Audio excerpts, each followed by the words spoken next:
കർണാടകയിലെ ഷിരൂരിൽ മണ്ണിടിച്ചിലിൽ കാണാതായ അർജുന് വേണ്ടി 9ാം ദിവസമായ ഇന്നും അതിശക്തമായ തിരച്ചിൽ തുടരുകയാണ്. ഇപ്പോഴത്തെ വളരെ ശുഭപ്രതീക്ഷയോടെ ഉള്ളൊരു വാർത്തയാണ് പുറത്തു വന്നിരിക്കുന്നത്. മറ്റൊന്നുമല്ല, അർജുൻ ഓടിച്ചിരുന്ന ലോറി കാണാൻ സാധ്യതയുള്ള പ്രദേശത്തിന്റെ സോളാർ ചിത്രമാണ് സൈന്യം പുറത്തുവിട്ടിരിക്കുന്നത്. സോളാർ എക്സിവേറ്റർ ഉപയോഗിച്ച് 5 മണിക്കൂറോളം നടത്തിയ തിരച്ചിലിന് ശേഷമാണ് സൈന്യം നിർണായക ചിത്രം പുറത്തുവിട്ടിരിക്കുന്നത്. ഇത് ആദ്യമായിട്ടാണ് രക്ഷാപ്രവർത്തനത്തിനിടെ ആവേശകരമായ ഒരു സൂചന ലഭിച്ചിരിക്കുന്നതും. അതുകൊണ്ട് തന്നെ വളരെ ഏറെ പ്രതീക്ഷയിലാണ് കേരളത്തിലെ ഓരോ ജനങ്ങളും. ഈ ട്രക്ക് വെള്ളത്തിൽ ലൊക്കേറ്റ് ചെയ്തതായി കർണാടക റവന്യൂ മന്ത്രി കൃഷ്ണ ബൈരേഗൌഡയും എക്സിലൂടെ അറിയിച്ചിട്ടുണ്ട്. നേവിയുടെ ആഴക്കടൽ മുങ്ങൽ വിദഗ്ധർ ഉൾപ്പെടെയുള്ളൊരു സംഘം അവിടെ ക്യാമ്പ് ചെയ്യുന്നുണ്ട്. ഇനിയുള്ള നിർണായക നിമിഷങ്ങളിൽ എന്തും സംഭവിക്കാം എന്ന് തന്നെയാണ് അറിയാൻ സാധിക്കുന്നത്. ഇതാദ്യമായിട്ടാണ് രക്ഷാപ്രവർത്തനത്തിനിടെ ആവേശകരമായൊരു സൂചന നമുക്ക് ലഭിക്കുന്നതും.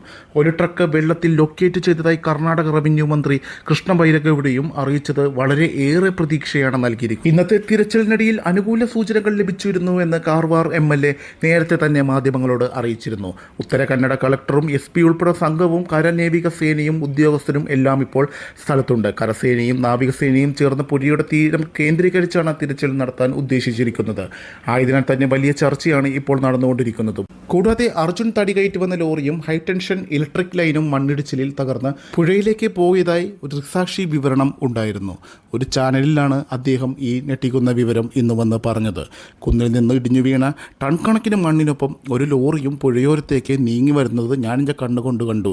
മണ്ണ് പുഴയുടെ തീരത്തെ ചായക്കടയിലാണ് ആദ്യം എത്തിയത്. തൊട്ടു പിന്നാലെ ചായക്കട നിലം പൊത്തുകയും പുഴയിലേക്ക് കൂടാതെ ലോറിയും പുറകെ വരുന്നുണ്ടായിരുന്നു എന്നാണ് ദൃക്സാക്ഷി വിവരണം.